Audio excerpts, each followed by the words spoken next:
Morning, everyone. Hello, hello. Sorry for the delay. I ran downstairs to grab a couple things, and then I got up here and I was like, oh crap, it is past 10. So I guess instead of logging in early like I normally do, just fixing my camera, I'm late. But hi, Kathleen and Silverleaf. Yes, I actually kind of agree with you, or believe that Kerby and Inktense are meant to go together. In fact, I find myself often coloring Kerby with only Inktense. Occasionally Prismacolor, but most of the completed pages I have from Kerby are Inktense. So yesterday on my community tab, I had put out a little poll asking which Kerby book you all wanted to see. I originally was going to do Mythomorphia. I'm a little biased. It's my favorite. But then I put up the poll just to see, and Worlds Within Worlds was actually the winner of the poll. So I was like, all right, that works, because there's been this page here, this lion one, that I've been kind of itching to work on. So I thought it'd be kind of fun to play around with this one, and well, let's see where it goes. So for this little guy, or big guy, I should say, he takes up the whole page. At first I was going to do something crazy and whimsical, but then every time I looked at it, I was like, I really love the trees, and I want to do like some olivey greens and maybe even add some oranges and some foliage colors, and then I might come back and add some other things. But yeah, I want to keep it a little bit more on the traditional side and have some fun with it. There's plenty to work with here. It's an incredibly busy page. Hi, Allison, Stacy, Mona, Courtney, Desiree, Brooke, and anyone I missed. So yeah, it's a pretty busy page, so we'll be here for a while. Now, part of this live stream is also just kind of showing you how to do Inktense. I have a ton of tutorials on my channel, but I know they're not always caught or watched. And sometimes it's fun to do them live. So I am going to use my favorite method, which is activating with alcohol markers. And the reason for that is I want the colors to be a little bit more vibrant. I also don't feel like dealing with any wrinkles from the water.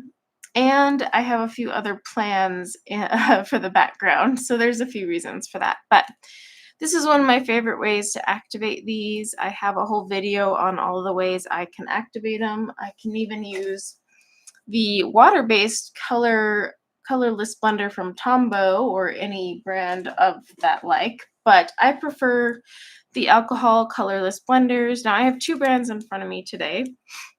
I have the Ohuhu and Art and Fly. I usually purchase 6 packs of the Ohuhu colorless blenders, and there's a few reasons for that. Technically, yes, you don't have to keep rebuying the markers, but because they're used so frequently to activate the whatchamacallit, to activate the, can you guys hear me, by the way? Because like my thing is not showing that my mic is registering, so I just want to make sure. Maybe I'll adjust this real quick. But yeah, so you guys can't hear me? Okay, so it's just my little gauge not working. As long as you can hear me, that's fine. Okay, so the reason I repurchased the Ohuhus is because the brush nibs, while they're reversible, they get pretty torn up activating Inktense. So I end up just rebuying a 6-pack, and it's pretty cheap. Art and Fly I'll grab when they're on sale, but the pack is a lot cheaper for Ohuhu, at least right now. So yeah, let's get started. I tried to pick out colors that are in the original set, so if you don't have all 100, you don't have to fret. There is one color I pulled from the 100 count set. It is Natural Brown. However, that's this one here, Natural Brown. If you don't have Natural Brown and say you want to follow along with me, then I would just use either your Burnt Umber or even your oak. Both of those would work just fine and dandy, to be honest. It's just a little bit darker because I'm pairing it with willow, and then I'm pairing it with a really dark contrast here of bark. So something in between those two. So like I said, I mean, burnt umber comes from the new set. So I guess oak would be your next best option if you don't have the 100 count set. All right, so what I'm going to do is I'll start putting down colors, and then I'll activate here and there as I get my color down. One thing I really want to emphasize, though, is with Inktense, I notice a lot of people activate them and then just kind of leave it at that. Inktense work really, really good. Hi, Melissa. Inktense work really, really good dry without activation. And one of my favorite things is to go back and add shading once everything is dry with the pencil on top of it. And it's even easier when you activate with a colorless blender because the color just evaporates, so it's ready to go. So let's get this started. Now, me being me, I'm going to have all of my colors in my hand and just pull from them, but I'll let you know the colors we're using today. And hi to anyone I missed, by the way. So we have cadmium orange, mustard, spring green, light olive, bark, natural brown. Like I said, natural brown is the only one that's not in the 72 count set, and willow. So without further ado, let me swap the order of my browns around here. Darkest to lightest. All right. We will get some colors down. So I'll try to start over here, but the nice thing with the colorless blender is you don't have to worry about like putting your hands into anything wet after you've activated these. So I'm starting with my bark, just kind of putting it down. The other thing to keep in mind, so we're doing the blender method, is you have a little bit more control where you place colors and where they're going to activate, which is nice because the color doesn't drag like it would with a water brush.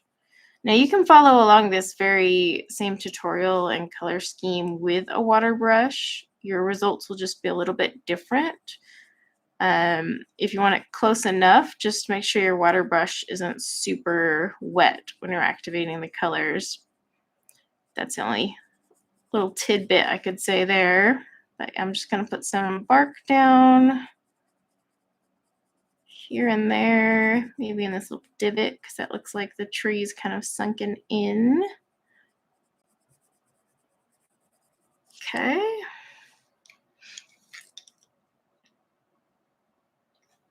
Took you months to swatch them. Oh my, that's like a sin. Okay, so we got our natural brown. Again, this is just the only one that's not in the 72 count set. I did do a video, or was it a live stream? I was swatching the 100 pencils together, and I do mention which colors like you really don't need if you're going to go buy the new colors. Save yourself some money because there's a few that were pretty close to one another.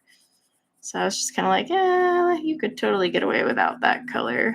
So go watch that if you're kind of curious, because these aren't exactly the cheapest pencil. However, I have had these Inktense, my 72 count at least, for a long time, and I still have not yet needed to replace or purchase anything open stock, even though they're available open stock. All right, so here is willow. Oh, hi, Ryan. I meant to call you this week. That's the story of my life, I know, but I will give you a call, my love. I'm sorry. But thank you for coming. So yeah, like Inktense are expensive, but I have not yet replaced or had to get an open stock one. So they last quite a while, which is nice because in comparison to say like a Prismacolor where I blow through that and I don't know, a picture, it's nice. All right, now I've got my light olive. I'm actually adding a wee bit of green into the bark here because, well, why not? My rules. Put some there too. And then I'm also going to take a little bit of my spring green. Just kind of put it here and there. Not as much as the olive, just more in the areas where it's got a little bit more sun. So I'm going to grab my olive again and add that. Okay, there we go. All right, now let's add some color to the canopies. Oh, you're too sweet. I know. Didn't call you my love. Now, children, we don't need to fight. We don't need to fight. I have a lot of phone calls I'm supposed to make this week. Actually, I was supposed to make them last week and the week before. So I'm using my light olive. The one reason I picked this page is it's semi-repetitive, but that's a good thing because then I can actually interact with you guys while I'm coloring it versus some of the other pages where I'd constantly have to take a break and pick some new color schemes. I was like, I want to actually be able to converse with all of you. Sometimes I get lost activating colors and then I'm like, oh, right, people. So that was another reason I was like, let's do that. Okay, so now I got my spring green. Okay, Queen Bee, Central California. Well, that's sweet of you to share on your community page. Thank you. So we're going to put in some spring green here and there. Now I do have like an orangey color and a yellow color, but I don't want this to look super fall-ish, but I also don't want it to just be green. So we're going to play around with it. Now I just have to be careful with the orangey colors when you're orangey colors. Yes, that's my word. When you're blending these together, because it can in fact look really gross if you blend this green in particular with your cadmium orange. So just keep that in mind. If you're following along, you don't have to place your colors exactly where I'm placing them. Oops, unless you want to. Okay, so I'm going to grab my mustard. It's kind of a yellowish, it's like got a goldeny hue to it. I'm just going to add it in a few places. Gosh, I can't wait for fall though. I'm already over summer and it's only July. But it is going fast. Does anyone else notice like summer's just kind of flying on by? And yeah, this whole year is flying on by, to be honest. All right. Now I am going to grab my cadmium orange. I'm only going to add that one in a few spots. Maybe here. I'll leave some white space. Yeah, okay. So let's keep going. Now I'm back to my bark, which is my darkest color. So I'm just saving that one for shadowy areas or anywhere I want the tree to look like it's kind of dipping inward. You know, shadows. I don't know how else to put that. Lack of sleep. I was up till 12:30 reading a book. And yeah, because it, like, you know, Kindle picks up on your reading speed. So it'll tell you based on your reading speed, you'll finish this book in, you know, X number of hours. And so I was like, ooh, I could have this book done. By the way, I'm natural brown. I could have this book done by like 11. Yeah, well, they were way off on my reading speed. Like midnight. Well worth it, but still, I was just like, ugh. All right, now I'm using my willow.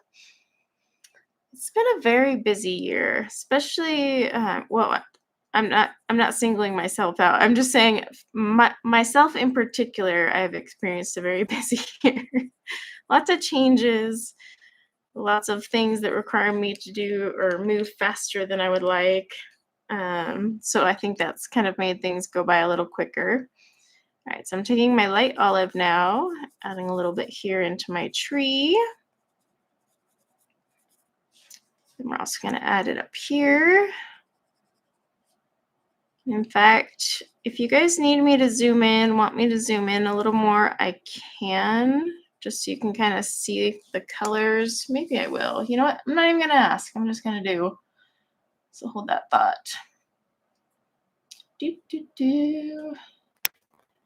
Yeah, it has been a crazy year. Holidays flew by, and then we just had so much going on in our family. And then, of course, with my job changes, having a busy job and then not having a job. I will say it's kind of weird going from super busy corporate job to absolutely no job. And it's been like, what, 2 weeks now? I'm still trying to find my groove, I guess. But my Etsy store, I've been focusing on and working on rebuilding that. Melissa knows because I send her a text message every day panicking that my stats aren't where I want them to be. But before it was like, nah, it's a hobby. But now I'm like, oh crap, I actually need to make money off this. So it makes you extra stressed. The stress is real. Okay. Hi. Oh gosh, is it? I don't even want to butcher your name. Karina? Karina? You got to tell me how to pronounce that. It's spelled beautifully. All right, this is mustard. I love names that are just spelled so prettily.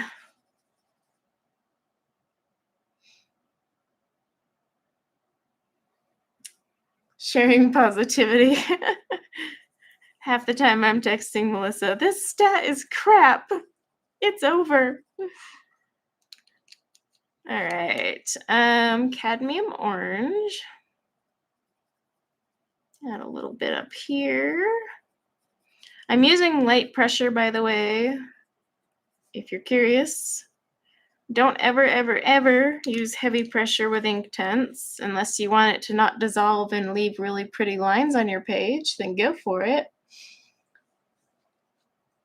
Oh, the bundles. Yes, so the bundles have been really fun to make in this store. I'm back to bark, by the way. I had created a bundle for fun, and then I started creating more, and I'm finding those more exciting than like the limited boxes because they're smaller, they're cuter. And then I created that mystery bundle one, and oh my gosh, I've been having so much fun with those bundles. I actually have a whole bunch of drills coming from Shimmering Canvas this week. So I will be putting more bundles up, and then I have spent the last couple days turning a bunch of diamond painting pens, so those will actually be on the store here soon. But yeah, the bundles have been a blast. I'm really liking those. All right. Now let's see, we'll move to natural brown.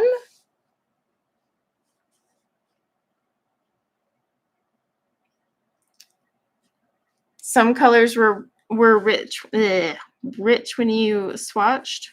Words are hard today. Words are hard on a Sunday. I don't know why. My brain is still in the mode of like, okay, Monday means I have to work, even though technically I don't. My brain has not given up on that thought process. So like I woke up today and I was like, oh, it's my only day off. And I was like, actually, no, it's not really my only day off. I don't technically have to work tomorrow if I don't want to, which is always an interesting feeling. All right.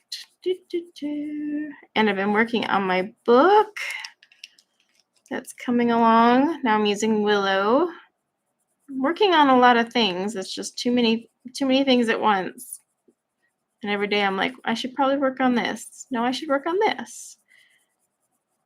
Gosh, I have a diamond painting down there that I want to finish today just because it is so confetti heavy that I'm like, I need to get it done. It's beautiful though. Okay, I'm going to say this is part of the tree, even if it's not. Because you know what? Sometimes Kerby just doesn't make it very clear. and that's okay. All right, I'm going to now take my cadmium orange. I want to put a little bit of cadmium orange into my tree as well.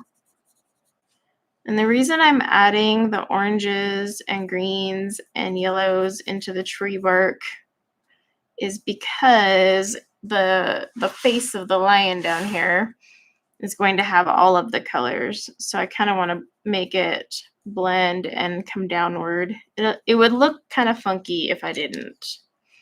All right, so now I'm going to take my light olive, a little touch of green into the trees. I'm going to have to be really careful when I blend those two together.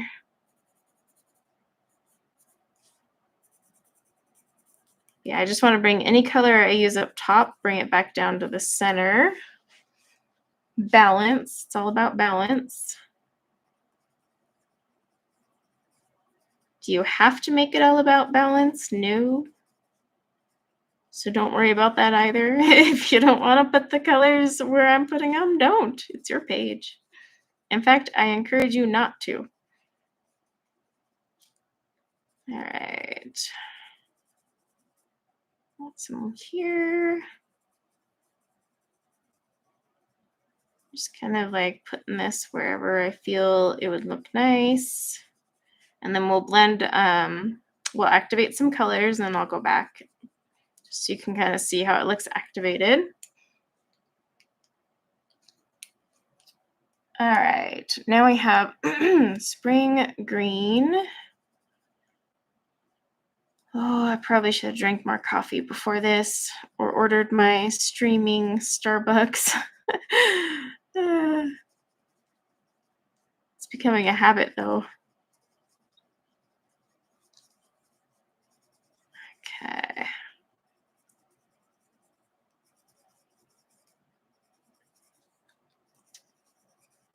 I really do love the olive colors from Inktense. Light olive is one of my favorite colors. Leaf green is one of my favorites.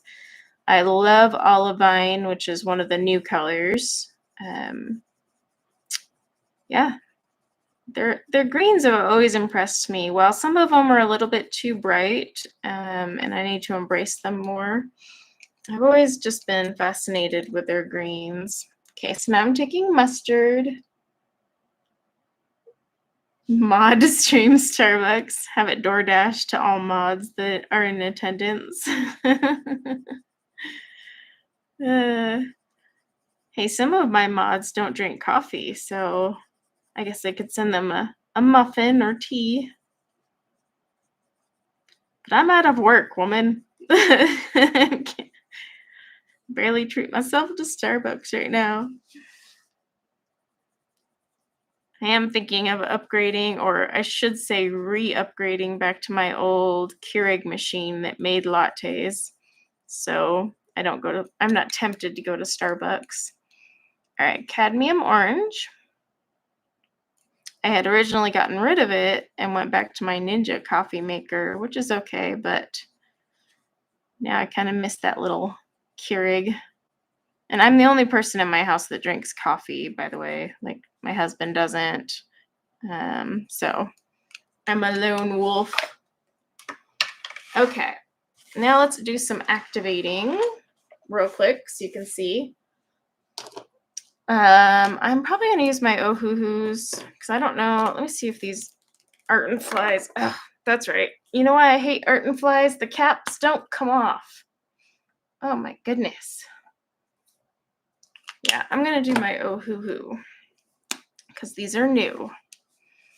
All right, so with Ohuhu, not necessarily Ohuhu, with any alcohol marker, if you're using this technique, you need a piece of paper to wipe your nib off on. And you also need to avoid the urge, because I know we all have it, to go back and forth, back and forth, back and forth. You're actually not going to bleed the colors together, but what you're going to do is suck all the pigment up into this lovely colorless blender, and your page is going to look quite dull. So I like to start, I'm activating this yellow, bringing it over, activating a little bit of this cadmium orange. Now I'm working on my green. I'm making sure to activate every color, but you'll notice I'm not going back and forth. Then I wipe off my brush there. Now with the tree trunk, I'm actually just going to go down because that'll activate every color. So I'm just going to grab, go down, grab, go down, grab, go down, grab to go down. You get the gist? And then if I see that there's something that's not activated, I can go over it once more. But by doing that, I am not sucking up all the colors. And then I'm also keeping those colors more in place. So activating with a colorless blender is different than how I would activate with a water brush. And I did have someone request if I could show the differences, so I will work on a video for that. Because you do want to be, you have to kind of think a little bit differently when you're using this method, including if you're using a water-based blender like a Tombow or something. And then I'm gonna grab this yellow, and you want to wipe off the nib because it does, like I said, it sucks up all that pigment. And while it's not going to drag like the water brush, if you have a bunch of pigment on the nib there, it's going to transfer over. Like the brown would totally seep into like my white space or my yellows. So I got to be careful there. And then staying within the lines, always important.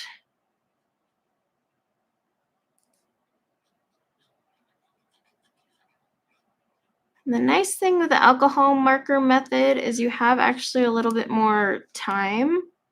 With a water brush, you need to move quickly because say you're activating and putting things together, well, you can't let it dry. In this case, my colors aren't going to bleed or move, so I can actually like stop for a second mid activating and like, talk or check my screen because I'm not worried about it drying before I get anywhere else.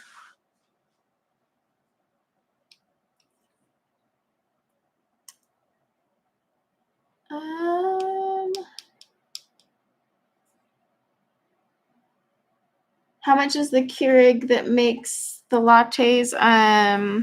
It's gone down in price, but I think it's still like $180. But like I still have all my syrups and stuff, and it has this cool milk frother that heats up the milk and then froths it, so you can literally just pour it on top of the latte you made. It's pretty cool. But I still think it's like $180. I'm gonna sell my Ninja. Gotta love Facebook selling yard sale groups, right? You can sell anything. It's wonderful. Okay. I just need to bring these down.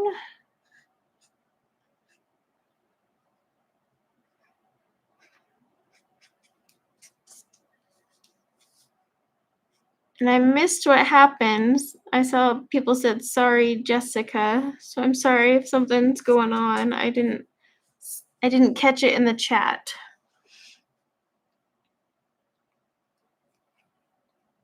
Hi, Frederica. No, it will not bleed through. It's wet right now because right here, if I feel the back of the page, this is an alcohol marker, but the color itself isn't going to bleed through. That's just wet paper. So just keep that in mind.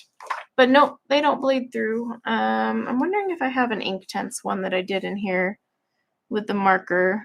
I've done Inktense on Kerby pages quite a bit though, and yeah, it doesn't bleed through. It is wet for a second, so you'll want to wait till the back dries. The nice thing too is this method works great if you're working on a page. Did I not activate that orange? I did not. If you're working on a page that has more delicate paper, because these Kerby books have some decent paper, but they'll crinkle or pill. Whereas the nice thing with this paper is it can handle this, and then I can still go back over it because I haven't ruined my paper. I can go back over and add some shading. So it makes it nice. But again, you'll notice I'm not going back and forth. Anything I activate, I move in one direction to activate it. And I'm just getting these shadowy areas. And when I activate the browns, I like to then wipe off the nib over here, just on a scratch piece of paper before I touch any greens. But yeah, once the alcohol marker dries, which is pretty quickly since I'm not doing like heavy layers, then I can show you the back, but it won't bleed. I've even used the, the darker colors and looks great.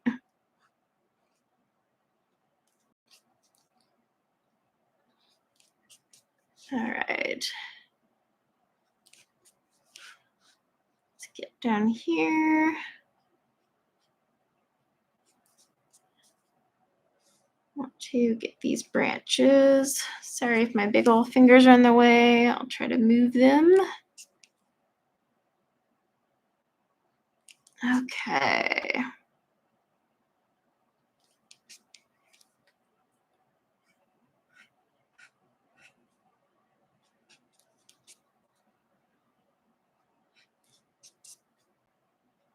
Here we go.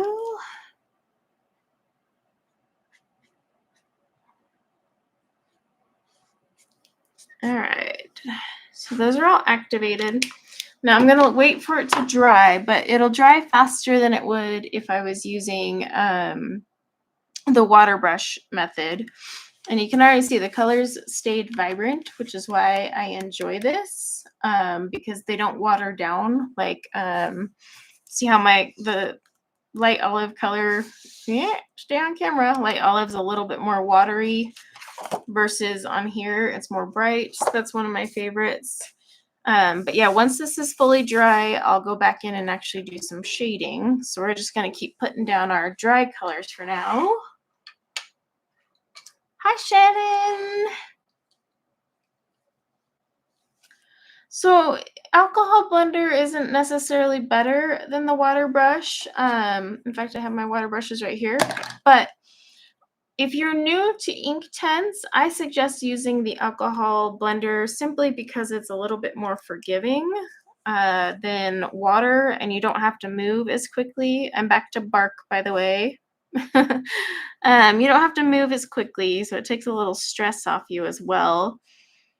And then it's just a more forgiving method to start with. And then you can slowly ease your way into the water brush, because trust me, there's times I really enjoy using the water brush. But with a water brush, you need to keep in mind that you have to really pay attention to water control and how much water you're letting out, whether or not the paper can even withstand much water and all that.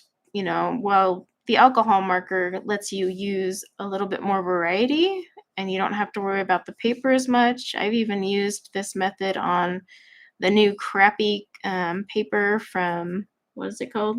Creative Haven? Whatever Teresa Goodridge has got her stuff on. And they dissolve pretty well. All right. Oh, the water marker. So the water-based Tombow or anything like that will, I'm on natural brown, by the way, will make it a little bit lighter. The color's more vibrant with the alcohol than it is with the water. But if you use or don't use as much and you're really diligent about your strokes and the way you activate, you can still keep that vibrancy. The only thing is the colorless water-based blenders, wow, that's a mouthful, can pill your paper, whereas it takes a lot of effort to do that with the alcohol blender. So keep that in mind. You may not be able to add layers after the fact. And then, of course, depending on how much pressure you use with the water-based, those can actually bleed through, whereas I don't get that with the alcohol. All right, so I'm back to Willow. But I do have a few pages I've done with the water-based. It's just not quite as bright. And then, like I said, it does pill the paper because it is water-based. It doesn't evaporate as quickly. So just a few things to keep in mind. All right, now we're taking my light olive because I want to add some green here.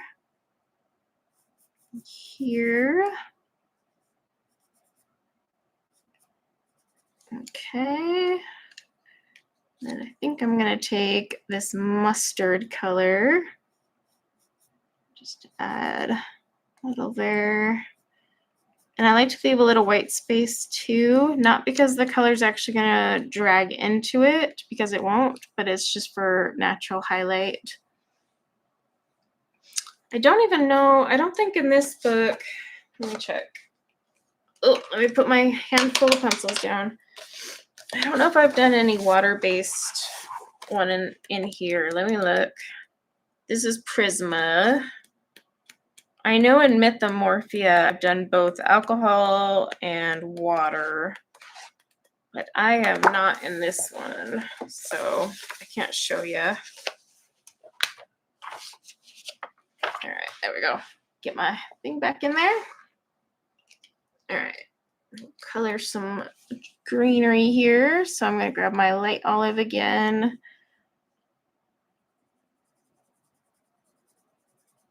Oh, so I have a question. So I've been working on my novel, and a friend of mine told me I should post it on Kindle Vella, which basically allows you to kind of release chapter by chapter while you're working on your book so people can read it. But I'm kind of curious because I don't ever read on Kindle Vella. I was curious if anyone here actually reads on Kindle Vella. So I'm like, does anyone actually go on there? I don't, because I just want the finished published book, but I'm also a very impatient human. So I'm just curious, for those of you with patience, do you go on there? Because I thought about doing it, but I don't know. All right. I'm still with my light olive, just kind of picking and choosing where I want to put some of this color.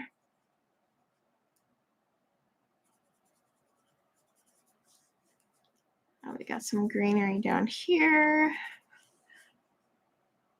I'm trying to keep it within like the lines of where I've already colored my trees.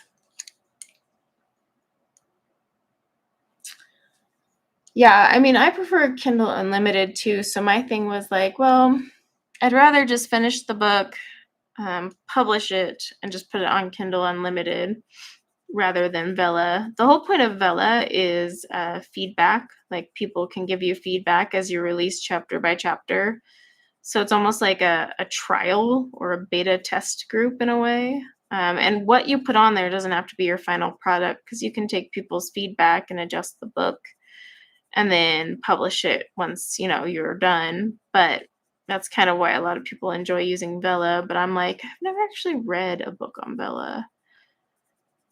And it just seems more like a tedious work than just finishing it and getting it published.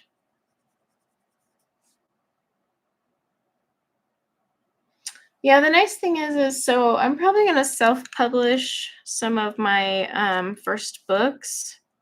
And they'll still be available, though, in paperback and hardback. So you can get them on Kindle, or you can still purchase the old school method, because I agree there's some books I read on my Kindle, others I actually want the hard copies of. So I will be offering all of them. All right, this is mustard. Just adding it here and there.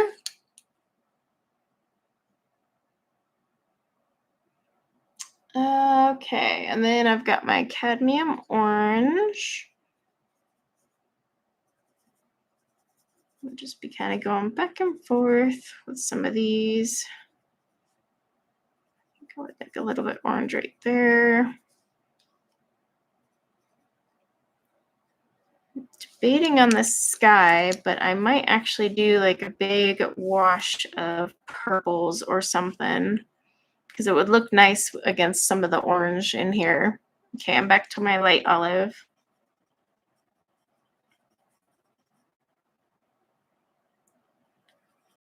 And the Kerby paper is so smooth that sometimes you're like, did I activate that already? I swear I activated that. And then you look at it and you're like, no, I didn't. You can barely tell sometimes, especially with the alcohol blender, because the color stays so strong. Whereas with my water brush, I'd be like, oh yeah, that was activated. All right.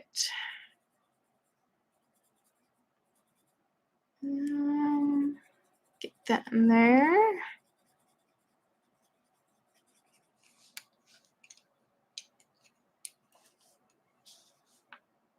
Yeah, I like holding books, but like I guess I'd have to say over the past few years I've kind of been drawn more to Kindle, and that's one because I have Kindle Unlimited, so it's nice I can test out a book and see if I even like it for free, no risk. Whereas with paperback or hardcover, I got to go buy it. But also I'm always on the go, and like especially when I had that last job, I was constantly flying. And so I would finish a book on the plane, and it's easier to pull out your Kindle and pull up whatever book you have next in your queue, whereas, as opposed to like traveling with 3 books just in case I finish them on the plane or something. So that was kind of another reason, but there are some I just love to have a book. And I know Kindle sits there and tries to say it's just like a book. I'm like, but it's not though. All right, mustard. And plus, I use dark mode on my Kindle, so it's nothing like a book. I discovered dark mode, and now I can't go back to the light one. Can't go back to the light side. All right, got my cadmium orange again. Just gonna place it here and there. I didn't even know they had a dark mode till I accidentally found it. I was just like, oh, this is life-changing. I use almost everything in dark mode. My YouTube, like any option that lets me switch to dark mode, it's in dark mode.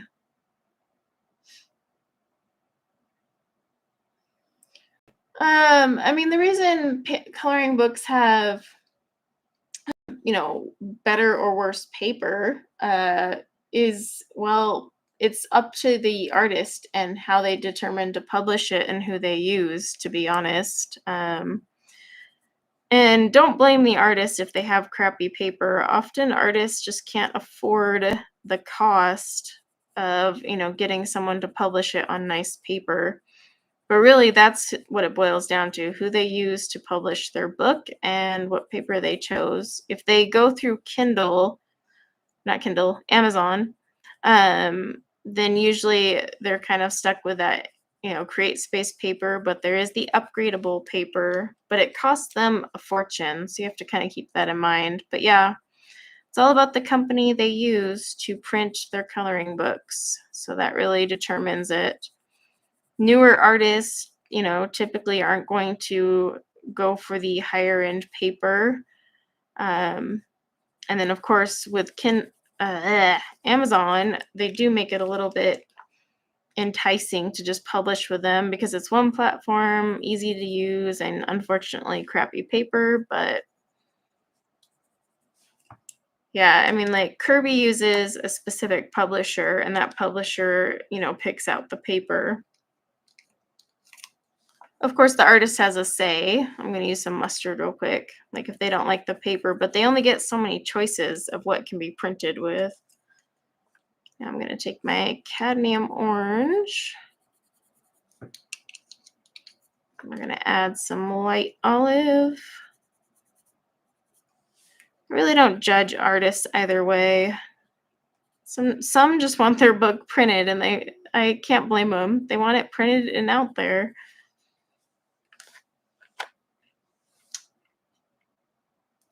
So, okay, the refilling with rubbing alcohol.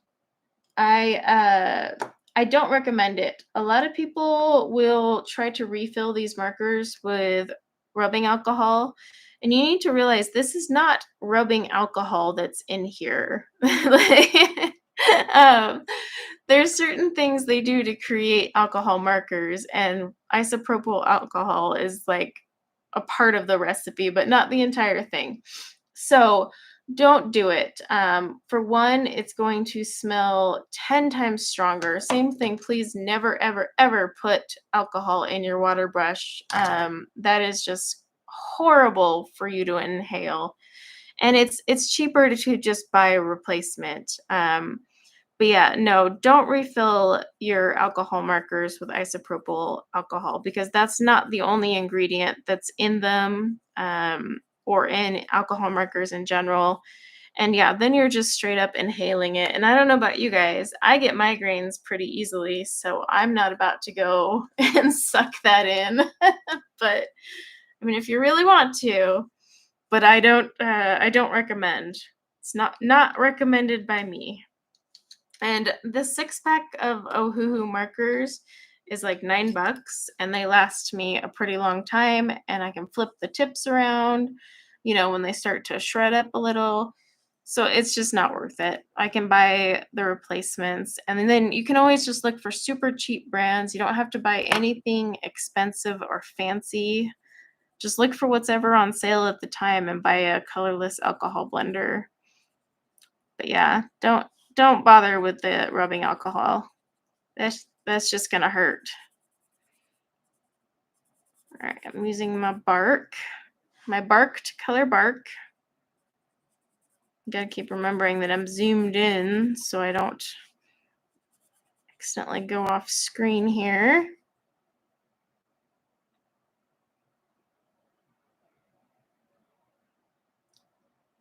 Yeah, I read late at night and I hate having my bedside lamp on. So the dark mode is really nice for my eyes. Last night I was reading late and I'm glad I had that dark mode on. It also, like, I've noticed the dark mode, it's not as straining, especially if you're reading in the dark. Yes, I know you shouldn't read in the dark, but you know what? Whoever listens to their mother or yeah, what is it called? Whatever the optical guy is. Who listens to that? I already wear glasses. My eyes are screwed as it is. But yeah, I tend to read at night and I don't want my lamp on, so dark mode makes that possible. Okay, so I got my natural brown.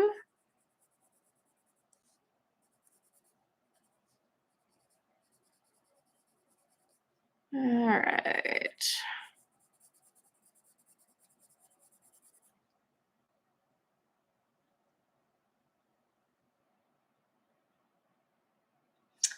Oh, RJ, yeah, I've never bought his book simply because of the Create Space paper. I tend to avoid Create Space paper unless I really, really am okay with scanning it and printing it, because that's what I end up having to do with most of those types of books. And then they end up in my D-stash pile. So, but I can't stand Create Space paper. Okay, so this is Willow. Willow, by the way, is one of my favorite browns from Inktense. Just a fun little fact. I use it for a lot of things. It's in fact probably one of my shorter ones. Like, this gets used a lot, but look how much pencil is still left. I honestly wonder what it would take for me to wear down one to where I had to replace it, because I've had my 72 count set since my old house. So that was a while ago. So yeah, it takes a lot to put a dent in these. All right, light olive. And then just lots of light pressure too, like I said, because if you indent the paper, that color is going to leave a line.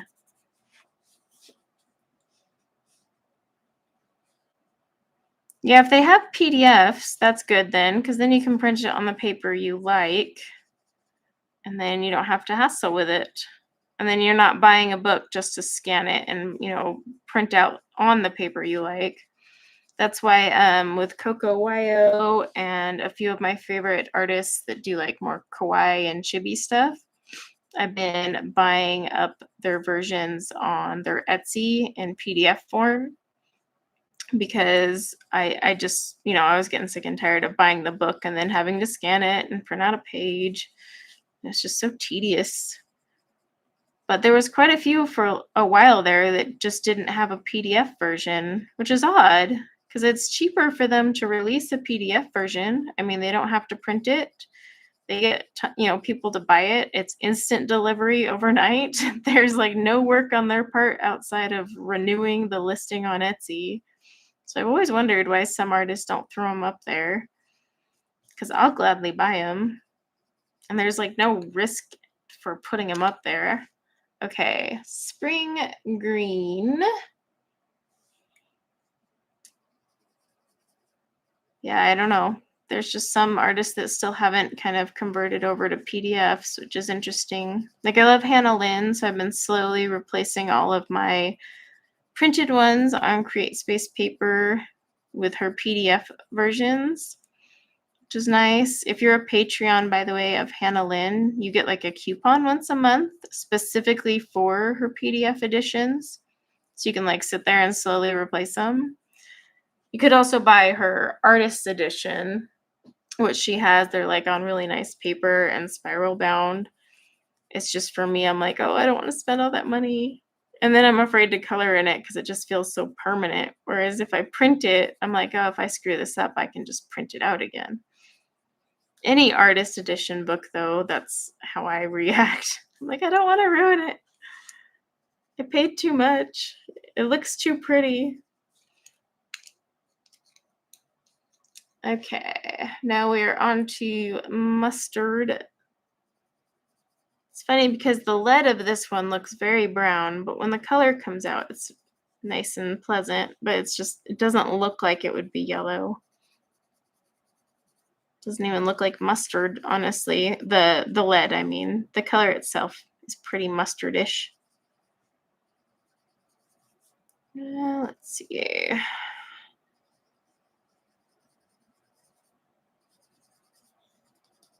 Okay. Now I'm going to grab my cadmium orange.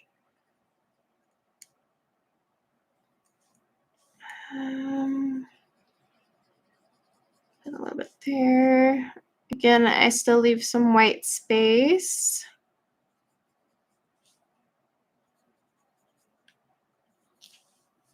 It's a little hard right up there at the edge.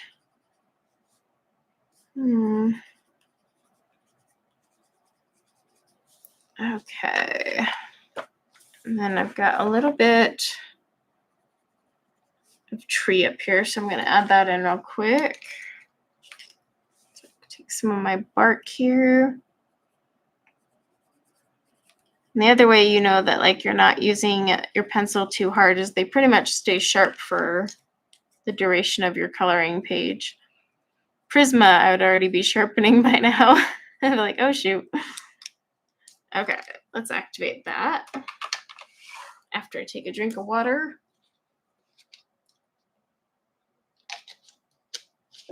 I wouldn't necessarily say this the way is faster because I mean, this is all I've colored in almost an hour, but granted I am talking and streaming and all that, but still, I wouldn't say it like shaves off a ton of time, but still, it's an efficient way.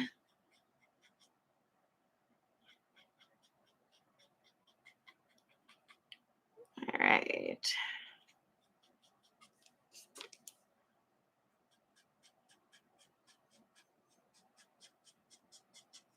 And some of these I kind of have to like do a double take. Is that activated? No, it's not.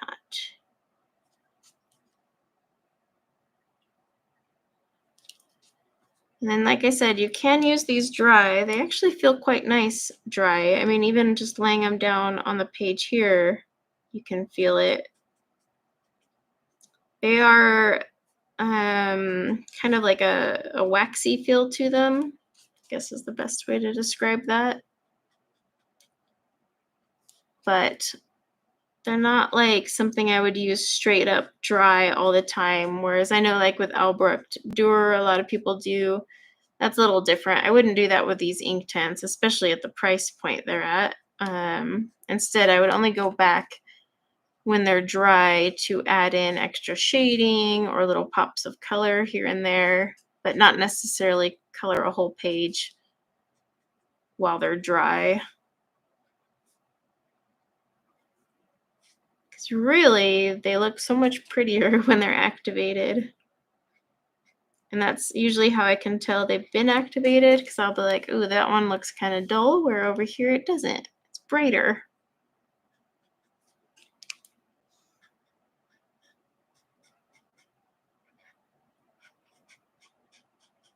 Okay.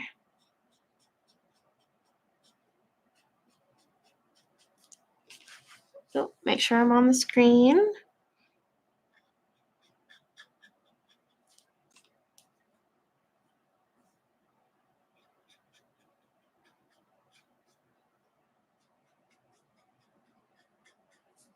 Some of the yellow, I don't mind if it stays on my nib, because I kind of want it to blend into the green a little more, the lighter green.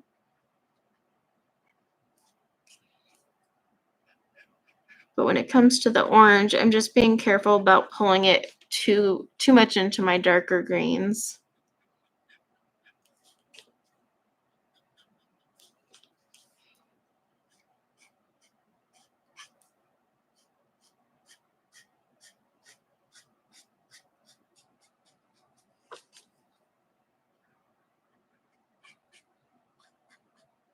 Okay. It's only tedious because this is such tiny little spaces. It's tedious to activate all these. So you're trying to, 1, stay in the lines, 2, it's a pretty tight little space. And then 3, you're like, did I already go over that spot?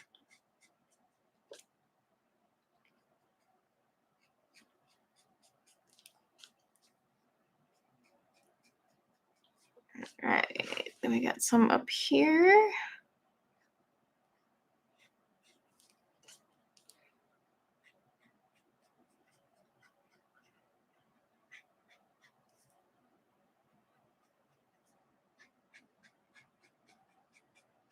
Kind of like the orange. I just don't want it to look too autumn, especially because it's July.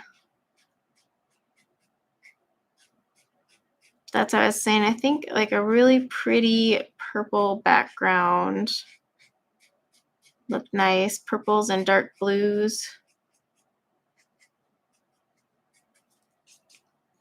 Maybe even come back over it with some sparkly bits and add stars, so the whole thing is just a night scene.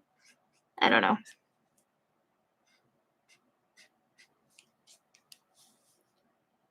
Something to that effect.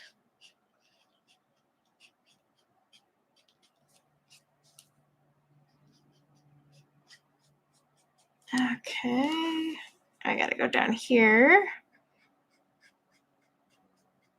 I'm being really careful about not accidentally pulling any colors from the tree into my greenery. And if I do, I just wipe off the nib.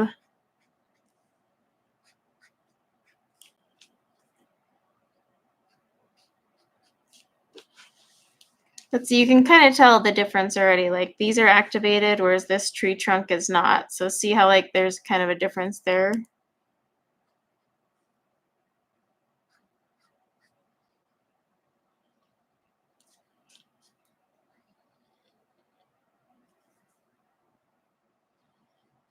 All right.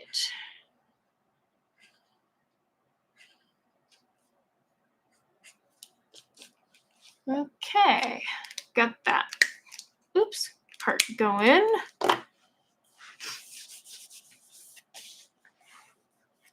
Now see, like over here where it's dry, I'm going to take this light olive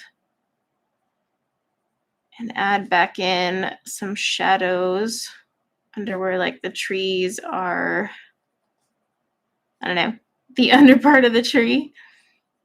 but only on the areas that are dry. Like right here, it's wet, so I wouldn't do that. But just anywhere where I want to like kind of enhance that color or deepen it up a little. I can even pull out a different color too. You don't have to like go back and shade with the color that you just used. I do this a lot with grass. Like I'll put down 1 or 2 colors and then I'll come in with a dry Inktense and kind of flick in other colors to give it the look of blades of grass, even though like I did a wash of one color. Yeah, there's just some areas where I want it a little darker. And since I use the alcohol marker, the paper's still smooth. It's not all crumbly and pilling on me. And so I can get in there and kind of add the shadows.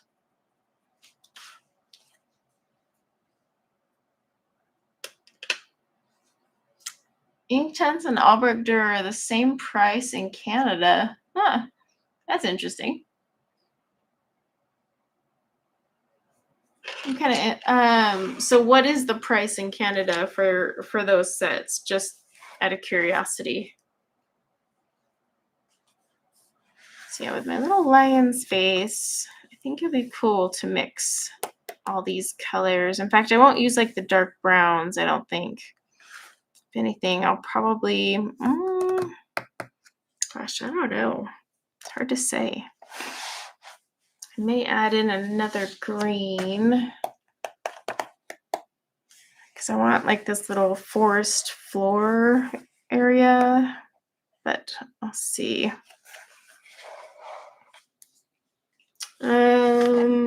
268, is that 268 in Canadian dollars or US dollars? But that's really, that's got to be Canadian dollars because otherwise in US dollars that'd be outrageous, but that's really close in price.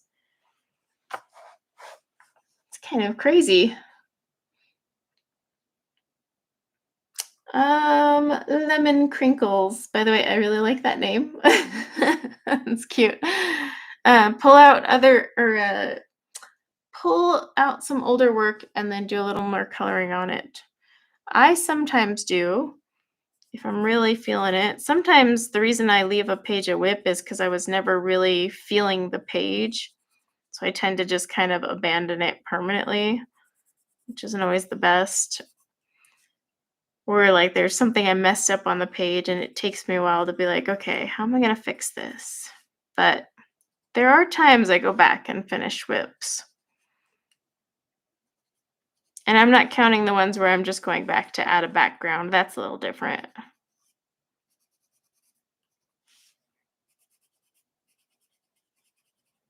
I'm going to make this all shadowy, even though I'm pretty sure there's some things in there.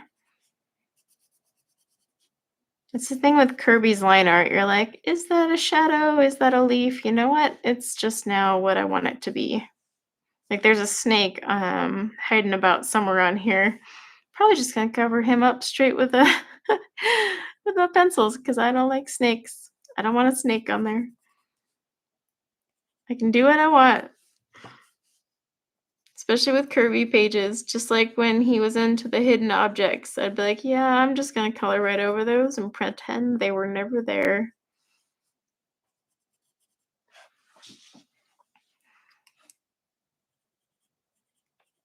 Okay, we're gonna get all this. I think I'm gonna try and like go through this all the way to this tree line because it'll make it easier for activating.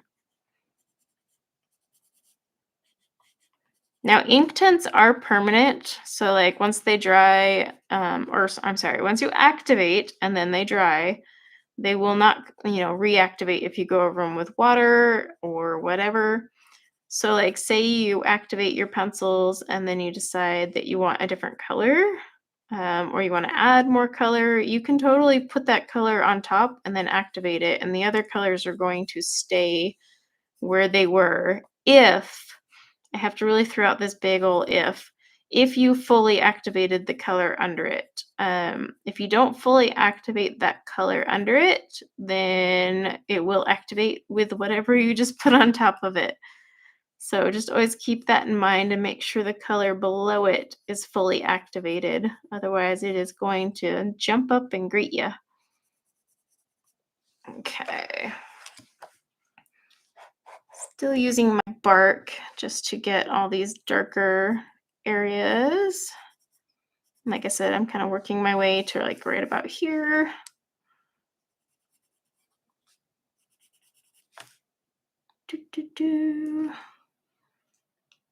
Might not add, because I was going to add like an Ionian green, but I think that'll be too bright.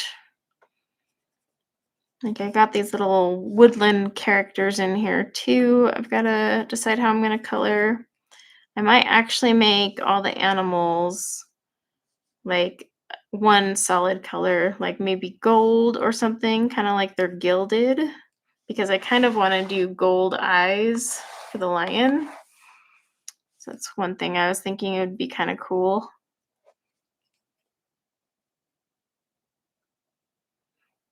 Is the 216 the 72 count set?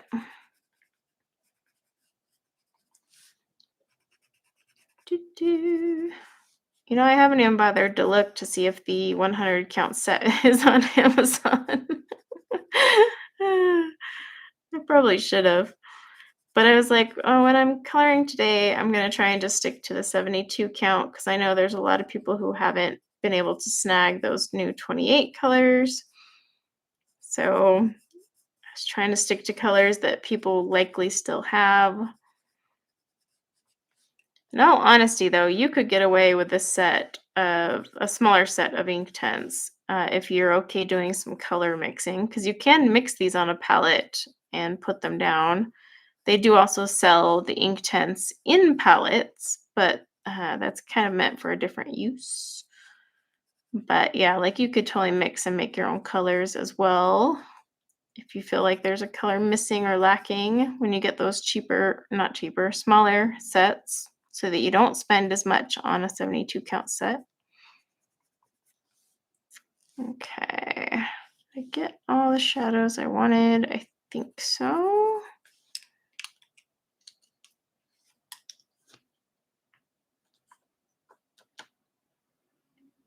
Yeah, that's the thing with Kirby stuff, right? Like you go, oh, it's just trees. Because when I found this page, I was like, cool, trees. And then the first thing I noticed was this snake here. And then I was like, ah. And then I started looking and I'm like, oh, there's an owl. Oh, there's a monkey. And the more you color it in, the more the creatures start standing out because they're not colored in anymore. So you're like, oh, well, hello there. So yeah, there's a bunch of little critters all up in this one. It's kind of creepy. I mean, because this is kind of like his mane is a forest. So I guess it's natural to have forest animals in it, but they're all living up in his hair. The Worlds Within Worlds book is like one of my favorite, but I don't color it in a ton because there's just so many ideas I have that I'm like not ready to pull them off yet, or I don't know how I want to pull them off, but I see it in my head. But this was one I wasn't quite stuck on. Like I didn't have an image in my head yet. So I was like, I can color this one.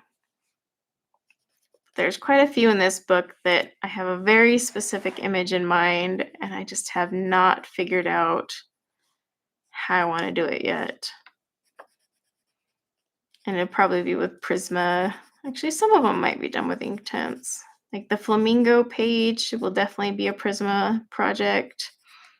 You can see it now, all those beautiful, luscious Prisma color pinks. Oh, it's going to be beautiful. But again, not quite sure how to execute it. That's what gets frustrating, is if you already know how you want to finish the page and yet you can't because you're like, I see it, I picture it, but I just don't know where to start to like pull it off. Okay. And working in bigger sections like this, by the way, just makes it a little faster. I can go through, get all my colors down, activate it, and then move on to the next section. Let's see. Okay. Plus then I can put pencils down. Oh, for the 100 count. So they do finally have that on Amazon. I'll have to update my link then. I didn't even bother to look because, well, I've been lazy. All right, so I got my willow. 216 isn't bad. However, there's quite a few colors that make up the 100 that I wouldn't necessarily need. But then if you look at the cost of, say, buying the 72 count set and then going for those open stock pencils, you may end up spending a lot. I need to do a cost comparison and see if it's worth it to sit there and cherry pick the colors. I mean, worst case, you just have a few colors that are close to one another, but then you didn't, spend a crazy amount of money. I do love some of the colors they came out with, though, for the 100 to make 100 count. They were colors like some colors they really, really needed. Other colors, I was like, why'd you pick that one? You already got something too close. So, yeah, I mean, some of them were great. Some were just kind of like eh. I like, what was one of the ones that really, let me pull up my thing. Oh, Malibu. Loved that one because they really needed something, a light, bright blue. So I love that they released that one.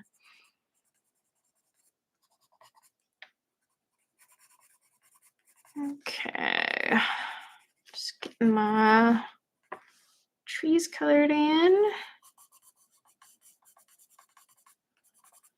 Might even do my little mushrooms in those purplish colors as well, because the purple will look good with the orange and the green. I could do red, but that just feels like such a mushroom cliche color.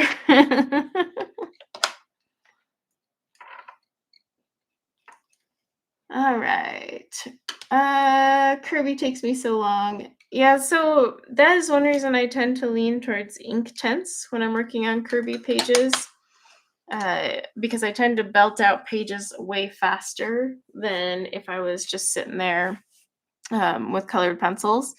Like if I was coloring this private and not on, a live stream, I would just sit and like literally go through and do all of the dark color and then, fill in everything. And so it would get done pretty quick. All right, so I'm taking my light olive now. But since I'm doing it more in sections, it's going a little slower, but this is still way faster than if I was coloring it with, say, like Prismas or something, because at least I can fill in colors and spaces a little quicker.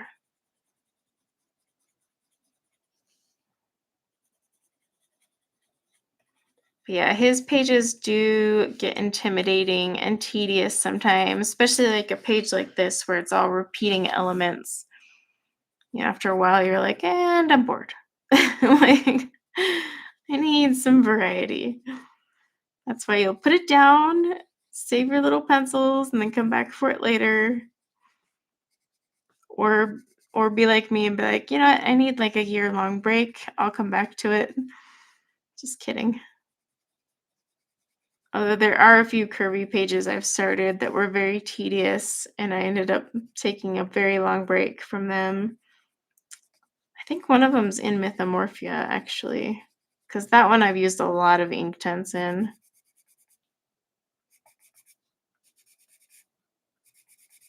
I'm still using my light olive, by the way, to add to the tree trunks, but also the leaves or canopies. Yeah, Malibu. What was the other one? So I really loved Malibu. I loved Pink Flamingo because they really needed that color.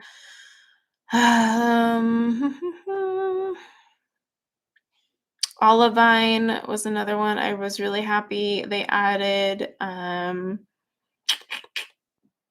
know there was one more. Can't find it now, but yeah, those are just a few that I was like, oh, these were definitely needed. Thank you. Thank you, Derwent. And then there was a few others where I was just kind of like, this is too close to what I've already got. Some were just like a shade lighter So really, I could have just watered the color I have down now and gotten the same effect. But yeah, there was definitely a few colors that they desperately needed, and so I was happy they added those.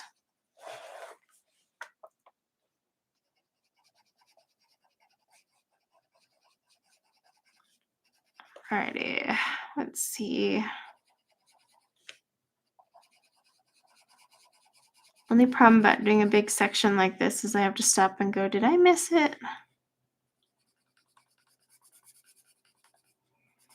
Like if I was doing a color along on camera, I'd be like, okay, and we've colored this section. Come back when you've finished the whole rest of it. And then do the whole SpongeBob, hours later.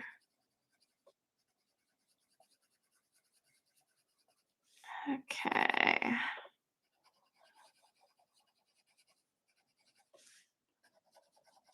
I know it's very exciting to watch me put down the same color all over the page.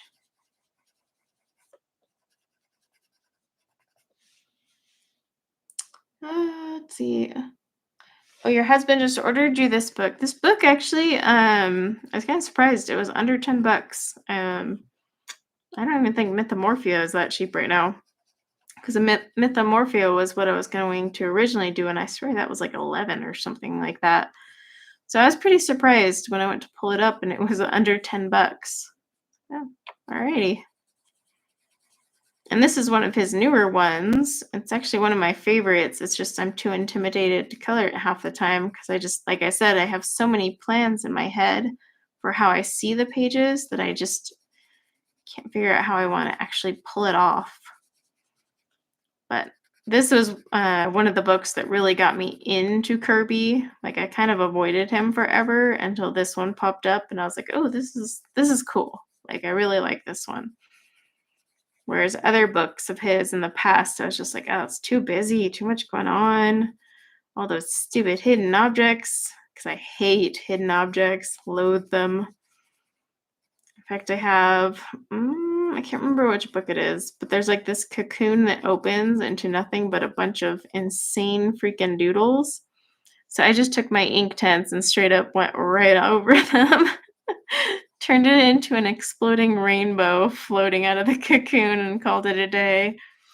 And it actually turned out good. But that was just because I didn't want to sit there and mess with all those stupid doodles. So I was so happy when he wasn't doing that anymore. Kind of same thing with like the mythographic books, right? They were very doodle heavy. And I know some people like bought them specifically for the doodles, but I personally was very happy when the doodles went away. I felt like I could focus on the artwork and not be like, how am I going to color this ace playing card or this random cell phone all up in my tree scenery here?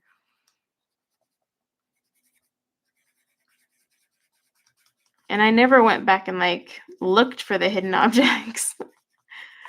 Instead, half the time I just colored over them. It's like they don't exist anymore. Okay, take a drink of water.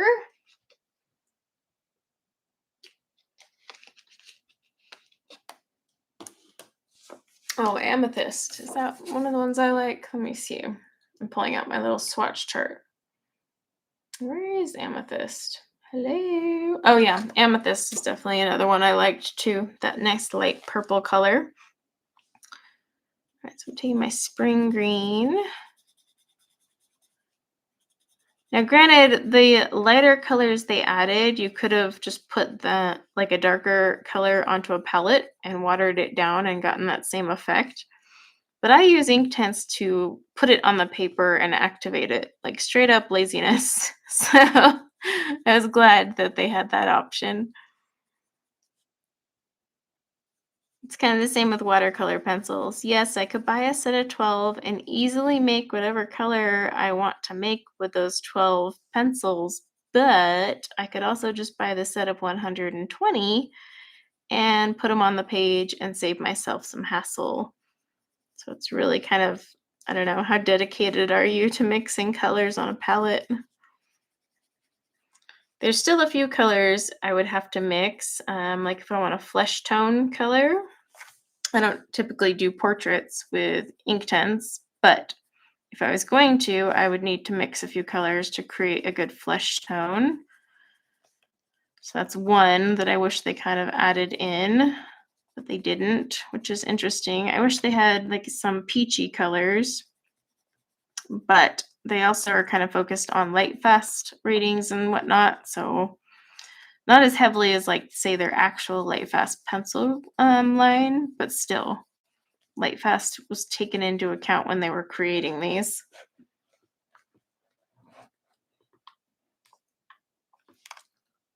Okay, oh, got a big old thing of green that we need here. Like I said, it's just a matter of making sure I'm spreading out my color and not missing anything. I'm sure I will. I go back to check it, but it's fine.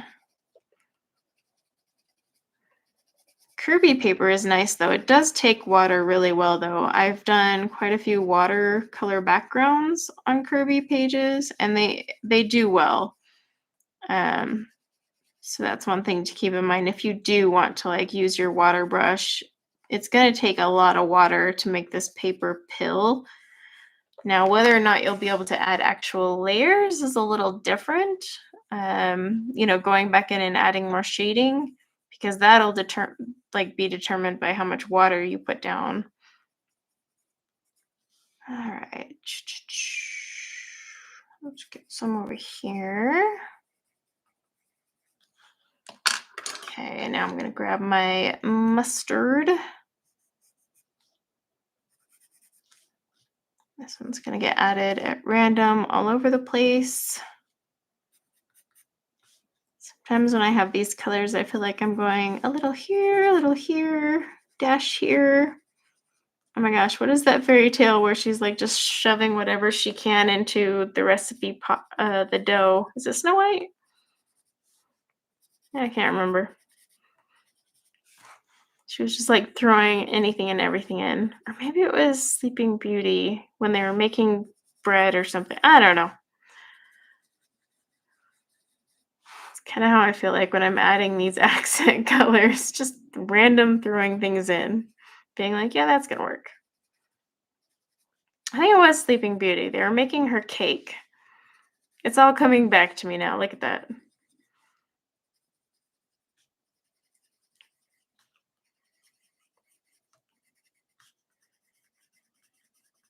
All right.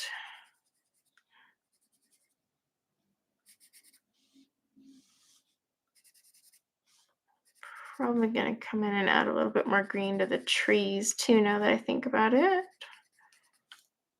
We'll get some orange in first and then we'll go from there.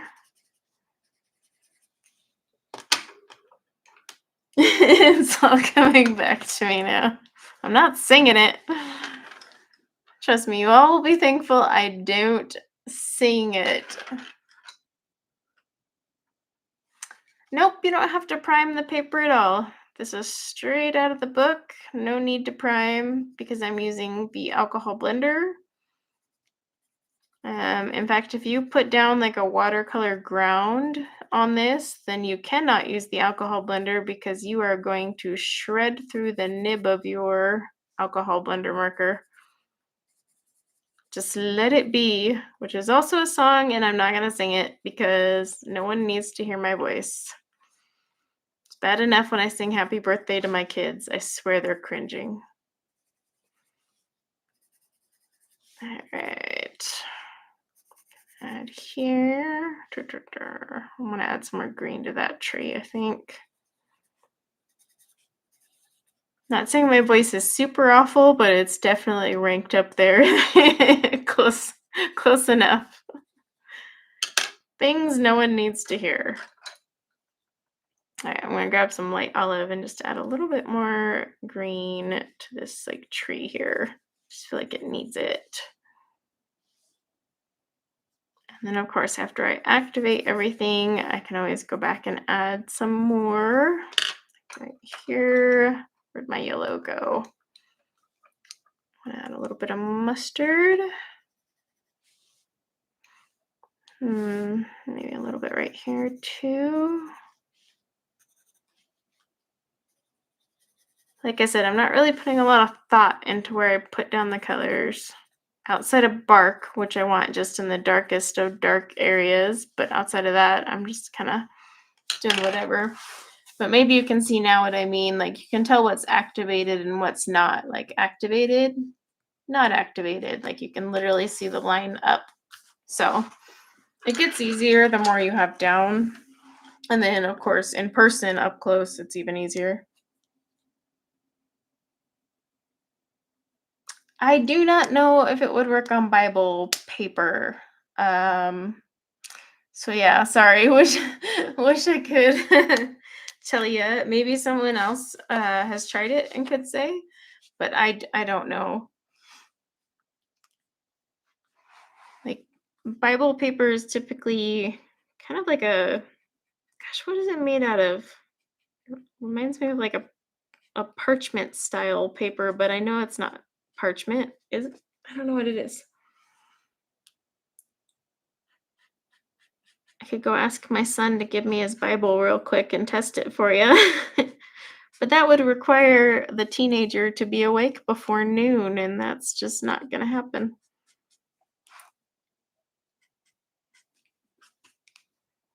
Gotta love teenagers. Like I've noticed, even after 4th of July, we stayed up late to watch the fireworks. I still was up at like 6:30 the next day. The hardest part not working is telling my body like, okay, well, you got up at 6:30, that's great, but it's not like you have a meeting or anything, so enjoy your morning. And instead I'm always still like, oh, I should probably just get started or get the day going. And I'm trying to like get myself into a more relaxing morning, like, okay, drink your coffee, journal. You don't actually have to go rush and check your email. So I'm trying to get into that mindset. But it's going to take some time because I mean, for years I've had to check my email on a like actual schedule. So I'm having to retrain myself. But the whole waking up early will never change. Like I'm not the type to sleep in ever. I could be up till 1 in the morning and I'll be up at 6. I don't care. Holidays, weekends, whatever. I just don't like sleeping in because then I'm like, oh, I just lost like 3 hours of my life. But my teenage son, on the other hand, embraces that whole I'm going to sleep the entire day away and then mosey on downstairs. He literally just comes rolling out of his bed at like noon. Like, gee, so nice of you to join us. I could never do that. I can't remember the last time I slept in that late. Even when sick, I'm like, no, I gotta get up, which is why I stay sick for like 3 weeks instead of 2 days. Like, nope, I can't nap, I can't rest.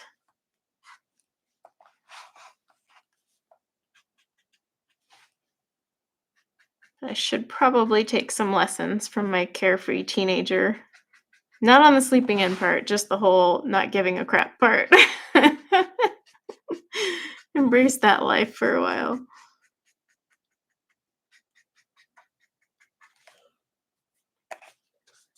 And his room, by the way, is right next door to my art studio, which makes it fun because he can totally hear everything I'm saying.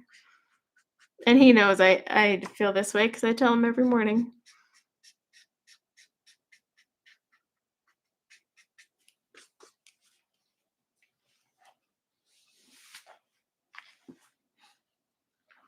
It's funny, so when I was a teenager, I slept in all the time, so I guess my kids inherited that. It wasn't until I had kids that I got like, I was a morning person. You had to be, right? You had an infant screaming at you at, like, all hours. But ever since then, I can't sleep in, like and then I really do enjoy the peace of getting up early before everyone else, and that's the other, thing to like, for me. I just like to sit there, cup of coffee, the silence, especially in the summer. Oh my gosh, because it's never ending. My youngest, bless her heart, is getting up early. And I'm constantly like, "Are you sure you don't wanna go to bed? It's only 6. You should probably go back to bed." Like, and that's my kind way of saying, "You're invading mommy's quiet time, mommy's sanity hour." And then I kind of think of Seinfeld, and I feel like screaming, "Serenity now!" Summer's rough around here. Got the kids home, their friends over, constantly fighting over I don't even know what anymore. The things they fight over, I'm like, "Is this really worth it?"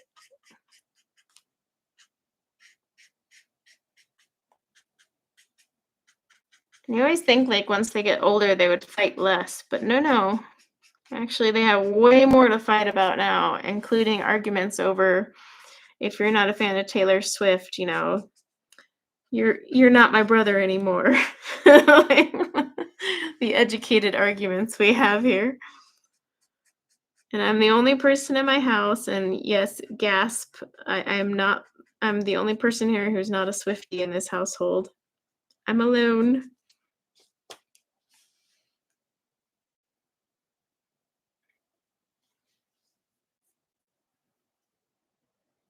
Oh, have fun with the birthday and the cake. I've been staying away from all those goodies. Oh, how I miss them. Only got a few more pounds to lose, and it's not like I'm gonna go dive right back into a birthday cake, but I've got a goal to hit.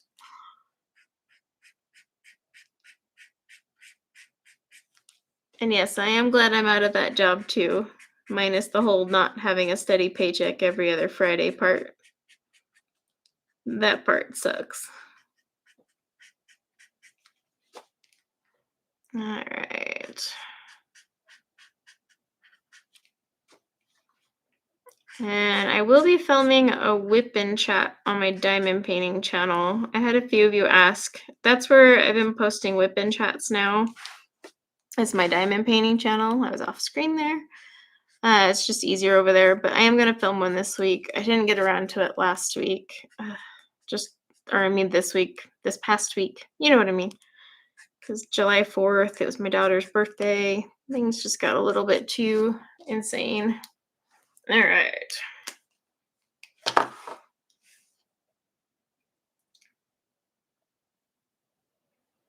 Yeah, I just laughed because my kids all of a sudden became Swifties. Like, everyone in my house became Swifties, and I was, like, ostracized immediately.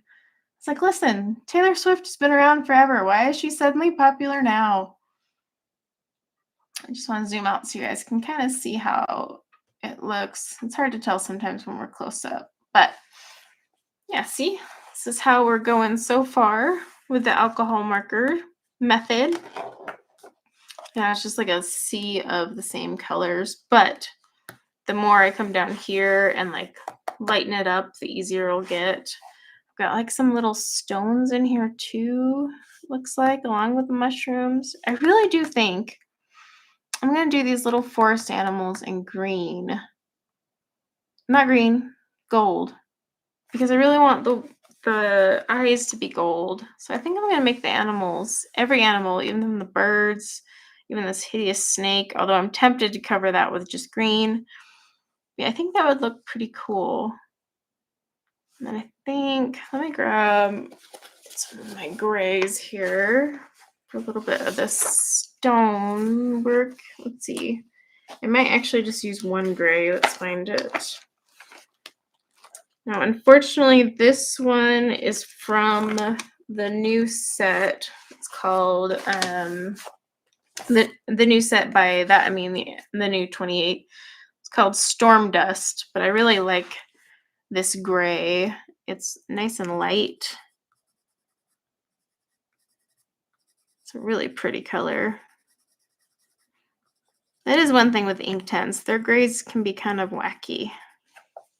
But like for that stone there, that'll be a good one to use. Might not stand out right now. And I'll probably put a little bit of green, dry green over it. And then, yeah, let me see how many little mushrooms are in here, because there doesn't seem to be a lot. In fact, it seems like they're only up here at the top in these two sections, which is weird. Yeah, I think I'm going to do that. Gold for the animals. Oops, I totally missed this one here. So I'm going to add my light olive. I just had a big old fluffy piece of tree here that got no love. And where's my mustard?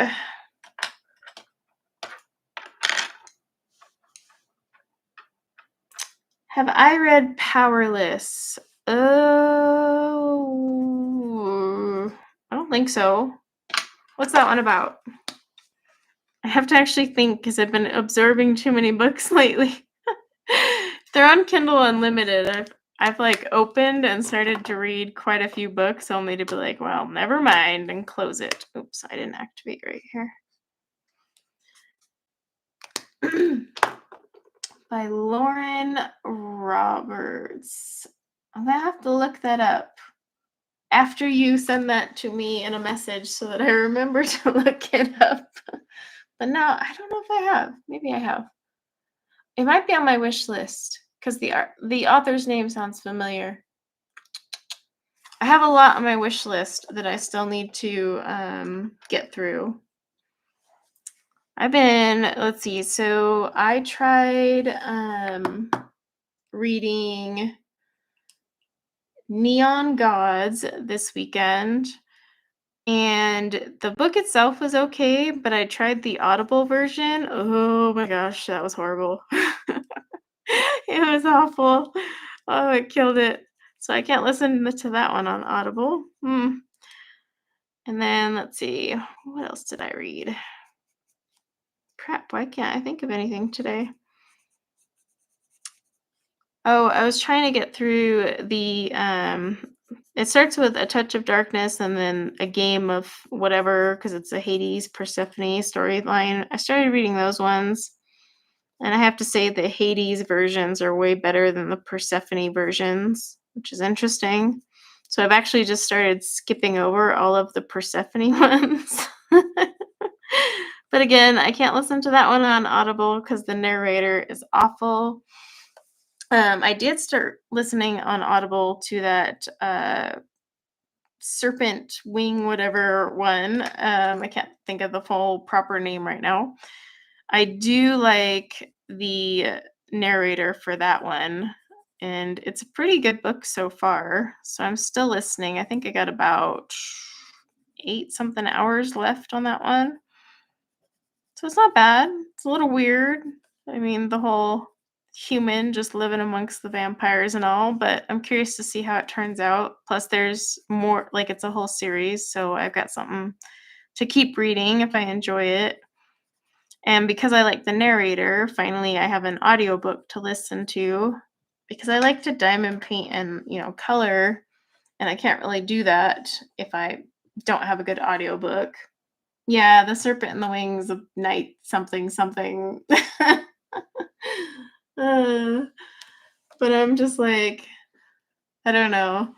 I need a good, audiobooks are hard because if you read the actual book, you're like, oh, this actual book's great. And then they just completely annihilate it in the audiobook version.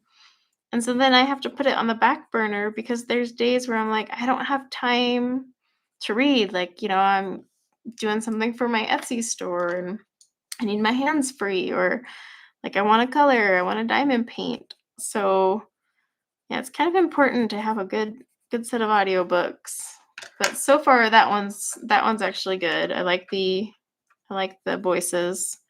Oh gosh, there was another one I listened to just the other day, and crap, now I can't remember the name of it, but it was a dual voice, but the guy's voice did not fit the male character at all. Like, it just, yeah, made him sound like honestly creepy. And then worse, when he went to go do the female voices, instead of just having the female narrator take over the female voices, they had him do it when it was from his perspective. And he just made the women sound freaking ridiculous. I mean, it was comical in a way, but awful. And I wasted a whole credit on that one, so I was really ticked. But yeah, that one did not get a good review on Audible from me. I was like, oh my gosh, horrid, horrid. It was so tacky how he did the women's voices. It's like, let's just have the female narrator pop back in to do these. Please stop butchering the characters. Robert Jackson Bennett. I have not. I'll have to look into that. Scared to Death. I'll have to look at that one on Audible and take a look. I had snatched up quite a few during the Audible sale. Neon Gods was one of them, and I was like, oh, this is awful. It's horrible. Horrible. But yeah, it's really hard to find good Audible ones. Like, I'm fine with a dual perspective, but if you're gonna have like a male narrator, don't let him, like when it's from his perspective, don't let him actually do the female voices. Have the female narrator pop back in and at least make them sound somewhat decent, for Pete's sake. Because it was just like he like high pitched his voice, and oh my gosh, everything about it was awful. I was like half laughing, half wanting to cry. But it's because a lot of times I'll read a book and then I'll switch to the Audible version to keep like listening and going on with the book while I'm diamond painting.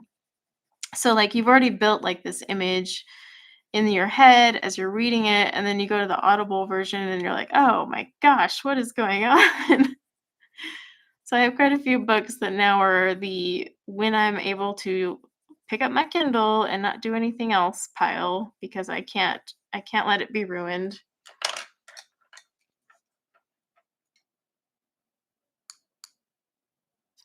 There's like there's a series from Stasia Clark that I really like, but I absolutely hate the narrator in that one, the male narrator. I'm sorry, hate's a strong word. I incredibly dislike and loathe. And then the female narrator isn't that much better because she honestly sounds like she's bored as hell. Like, could you be a little bit more jumpy? I mean, like, he just saved your life. He's a good looking, fey prince or whatever. Could you not be a little bit more happy? Her voice was just so monotone. But, like, I was willing to tolerate her monotone, but the male narrator, I was like, nope, nope, nope, you're ruining it. Can't handle it. So I haven't been able to read past book 2 because I'm having to wait till I can actually read her whole series just by myself and no Audible. But yeah, a narrator really can kill a book, especially if you like to go back and forth between the printed and Audible. Because like I said, I want to keep reading the book, but I want to do other stuff. So it's just... Then there's some books that are just so wordsy that I want to listen to them on Audible, so I'm not tempted to skip over. Like Brandon Sanderson books. I have to listen to on Audible because if I read his books, he gets just so lengthy. So I'm like, nope, I got to listen to this, or I'm going to skip like 150 out of the 800 pages here and get on to something that seems remotely interesting. So his stuff I always listen to on Audible now because I'm like, yep, nope, can't read you. I just start skipping along. Like, this is just, nope. All right. I'm all for back building, but he takes history and back and world building to a whole different level of insanity. He's like, what would be fun? 50 pages on the history of this world. And that's it.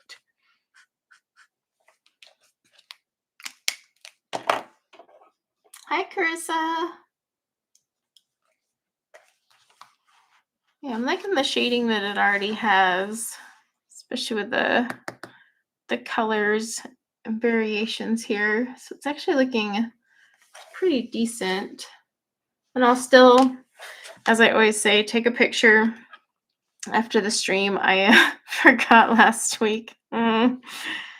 I streamed and then I was like, "Oh crap, I gotta get on some stuff," and I forgot. But I am gonna that's my goal for Monday. So since my becoming unemployed, I've been setting like mini goals, and my goal for Monday is to start getting caught up with my posting on social media and my community tab. That's my goal. Just working on that because I have tons of pictures to put on Instagram and tons of like messages to respond to on there. So, yep, that's this week's aim, and we'll see if I can do that. Let's see, where's my other color?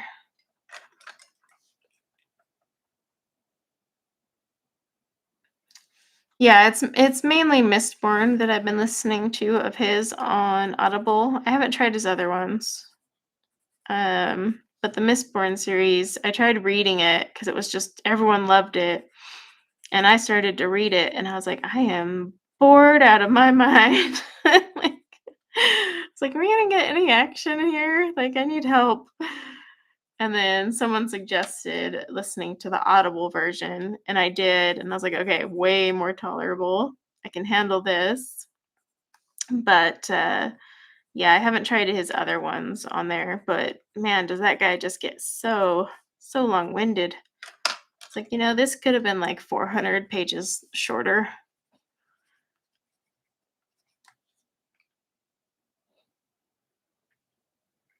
Yeah, Mistborn was like the one that was recommended to me to do on Audible. I haven't had anyone really recommend his other ones, but Mistborn is long enough. Nothing like opening an Audible book, right? And seeing that you have 30 hours to go. You're like, "Oh my god, I'm gonna be here forever." It's like when I went to open Game of Thrones on there. Yeah, I know it's not called Game of Thrones, the whole series name and all, but I'm just using what everyone knows it by. But I had bought, the 4-pack in one. This was before the 5th book had come out, and I remember opening it and I was like, "Holy crap, I'm gonna be here forever." Unfortunately, I don't actually like the Audible version for those. I can't stand the narrator at all. I try so hard because, yeah, the books are tedious to read, but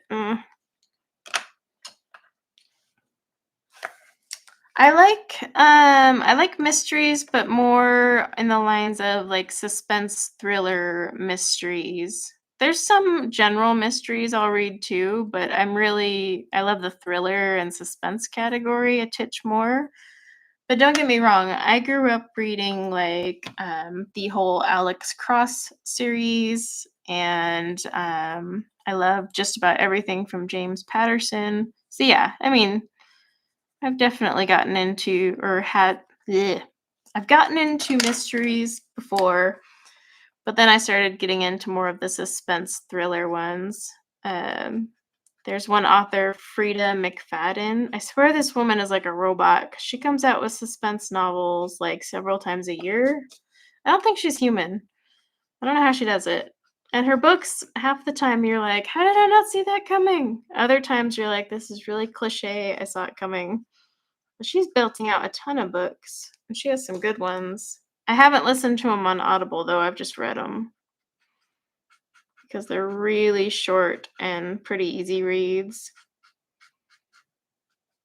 If anyone is into suspense thriller books, I'm curious if anyone has ever read The Silent Patient, because I'm I was dying on that one.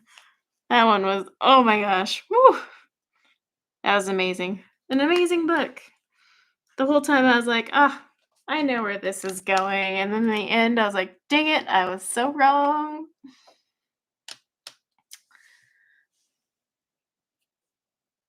Ask Mona about that one. About which one? The Silent Patient? 'Cause that one got me good. I did not see that one coming. Oh, it was perfect. Yeah, so, like, doesn't she have 3 housemaid books in that series, or is it 2 housemaids? Like, I read the first housemaid book, and that one threw me for a loop. Never saw that one coming either. And normally, like, I've read so many suspense ones that I'm like, oh, I know what's gonna happen. And that one, I was like, dang it, so wrong. And but there's a second housemaid, so I haven't gotten to that one. So you did read The Silent Patient. Her granddaughter. How old's your granddaughter? That Silent Patient book has got some stuff my kids shouldn't read. Not, I mean, there's way worse, but still, The Silent Patient was so good. Oh, so good. Oh my gosh, I'm just itching inside to say why it's so good, but I can't. But I can't. Oh, she's grown. Okay. I was gonna say she probably shouldn't be reading that. Yeah, that one I read and I was like, what the heck is going on? This woman is whacked. And then holy crap. Holy crap. That book was beautiful. Gosh darn it. So yeah, that one was a good one. I was like, dang. Oh my god, the kids are adults. Hey, I see grandchild and I still always will think cute little itty bitties. No matter what. Why am I reading this? Did you read it, Shannon? Did you like it? That book had I couldn't put it down. I, like, devoured it in a day. I, like, woke up early because I had started it at night, which sucks. Because then I was like, "Crap, I need to go to bed, and I really wanna know what the heck is going on in this book." So I woke up early and straight up got up at 4 AM and finished that book with a cup of, like, several cups of coffee. Oh, it was so worth it. So worth it. That was a good suspense novel. Doggone it. If you wanna, like, be a good suspense author, read that one. Tana French. I'll have to look into that one. 'Cause, yeah, I haven't tried many mysteries on Audible. Usually on Audible, I end up listening to fantasy or fantasy romance. I do not listen to romance novels on Audible for numerous reasons, but, um, yeah, I'll have to start looking into some of their mystery categories. Maybe they've got some better ones. But most of the time, like, the reason I just read the mysteries and suspense ones is they're pretty short and easy reads, whereas, like, fantasy books, like, gosh, the last one I read was freaking 700 pages. So you need it on Audible for sanity. But I'll have to look into that one and see how it is on Audible.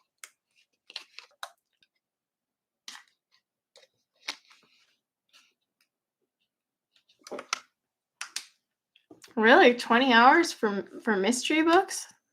That's impressive. I'll have to look into it and see. I'm always open to ideas of things to read and or listen to. It's just hard to find a good Audible. That's the hard part, is just finding a good Audible book to listen to. Why did you tell me this book was so good? It is a good book. It is a good book. It was freaking amazing. When I put it down, I was just sitting there the whole time like, dang, dang. Oh, it was awesome. Stellar. So yeah, if you haven't read Silent Patient, I recommend it. Mona probably doesn't, but I say read that book. That thing was good. If you're into suspense thriller type books. If not, then probably not.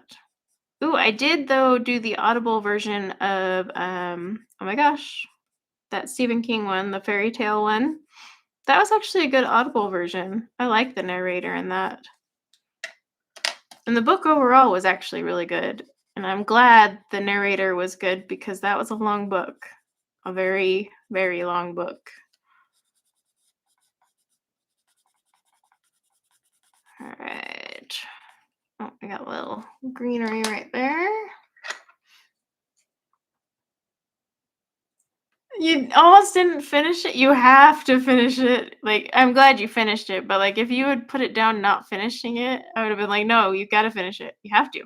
Otherwise, you're just missing the whole fun here." So,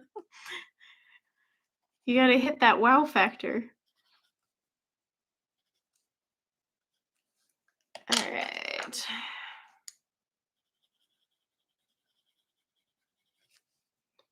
I wish, like, my Audible membership, because I know you get some free books with Audible, but I have yet to find a free book that's actually any, like, any good to listen to. So it sucks that you only get that one credit. Like when they had their Audible sale, it was nice. I didn't use any of my credits. I like bought them in cash, but the books were like $3 or $4, and there were some really good ones.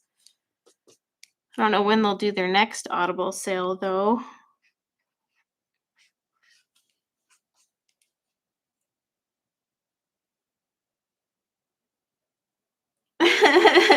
Do I really need to know? Do I have to know? I hope Shannon said yes. You have to know. Turn the page, Mona. Keep going.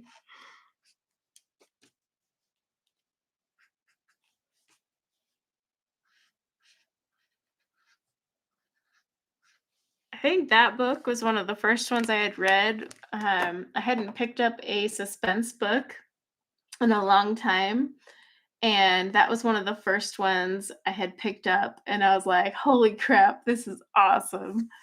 I haven't read The Teacher by Frida yet. Like I said, she has so many. Like so, I read the first Housemaid. I read the Don't Lie to Me one. Oh my gosh, what are the other ones I read? I've read like 3 others of hers, but the woman's got so many books. Um, and how she comes up with these twisted freaking things, but I haven't read The Teacher yet. So is The Teacher a good one? I did read, or I had started from Frida, and normally I don't abandon any of her books, but I did stop reading. I think it was called like The Good Son. I think that was the name of it. I can't remember now. I was just bored out of my mind, and it didn't have like the usual pacing that she's pretty good at. I don't know, something about it just I was like, eh.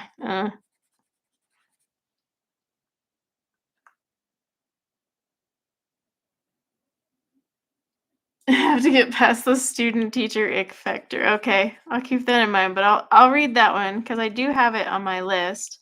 Because I do like Frida McFadden's work. Other than that Good Son one or whatever it was called, I was just like, I can't take this at all. Yeah, her books are pretty short. Like they're easy reads. Which is probably why she's belting them out like crazy, but I still want to know how she comes up with some of this crap she comes up with so frequently. And then just keeps belting out stories left and right, and I'm just like, "Dang, woman." But, have you read her one? I swear it's called Don't Lie to Me. That was a good one. So many interesting little twists and turns. A wicked book. It was freaking wicked. I was like, "I shouldn't enjoy this, but this was awesome." Yeah, her mind is nuts. It's like one day she sat down, she's like, "You know, it'd be cool, I'm gonna write this." And then just she like opened Pandora's box and came out with some freaking mind-boggling stuff. Because anytime I read it, I'm like, "What the who comes up with this?" She does, clearly, but still. Talented woman, but yeah, her stuff's easy to read, so it is a good palate cleanser, especially if you, like, just come off of finishing a really long book and you want a quick and easy read that you're not like, "Oh, that sucked." But I'll try The Teacher then, because that is on my list.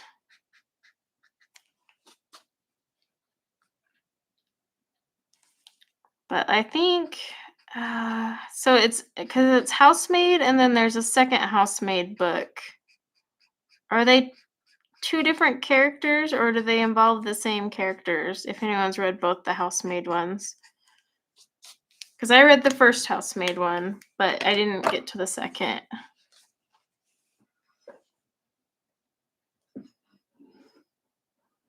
So there is 3. Okay, so I wasn't losing it because I swore when I looked on Kindle the other day that there was 3 housemaid ones, and I was like, "No, she can't have that." So there is 3. That makes sense then. That's why they had it pop up. But yeah, I haven't read the second or the I didn't know if it was gonna be like a series or if we just had a bunch of twisted housemaid incidents going on. Yeah, 2 is plenty. So is it a series or is it literally different housemaids encountering some really screwed up assignments? Because that was my thing. I was like, "Is it the same chick?" Because honestly, the first housemaid kind of annoyed the crap out of me. But the character, I mean, I liked the book itself, but the character, I was like, "Ugh, I don't like you." I think that it's hard to say what that is right there. It's something. It's the same housemaid? Interesting. Alright, so it is a series. I'll have to look. Maybe I'll, read a sampling of it and see. Kinda curious how that turned into a full out series.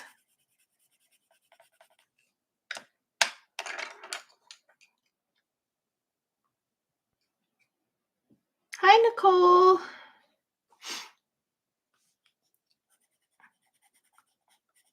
Well, let me know if you tried her Good Son one or whatever it's called. That one I couldn't get through. I was just like, this one isn't sitting right with me.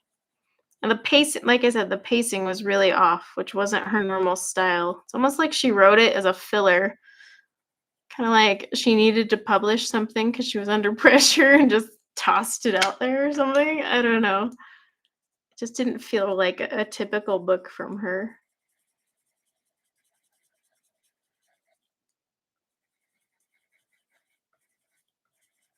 All right. Where'd my mustard go? Add a little bit into the trees.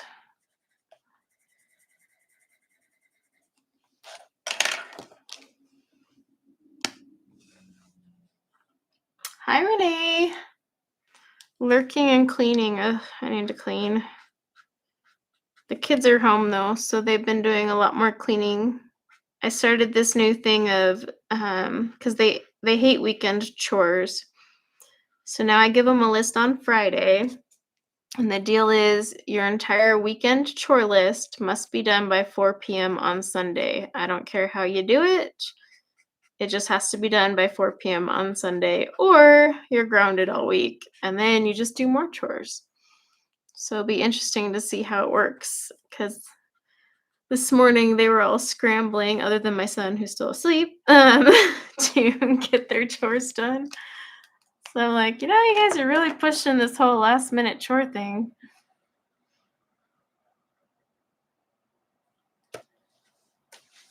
Yeah, I think with Inktense it looks a lot better once you start filling it in and then it pops out. But let's see. Let me find my thing here. Do, do, do. Oh, wrong way. Okay. So yeah, that's what we've gotten done so far. It's gone a little slower, but that's because I'm watching chat and hanging out with you guys. But basically, all I'm going to end up doing is continuing this around. And then for the center, I'm going to use a combo of the browns I have, except bark, because I want the face to be a little bit lighter. And then I'm going to add a lot of greens because I want him to I want the lion to not look like a actual lion. I want him to look like, I don't know, he's a forest creature that has freaking trees for a mane. I don't know how else to describe it. He doesn't need to look realistic. He's obviously not a real lion. And then, yeah, I'm definitely going to do gold with his eyes and maybe some gold accents throughout his face. But I'm definitely, now that I've got this part done, I'm definitely going to make this a night scene one. So I'm going to get some like dark blues and purples in the background.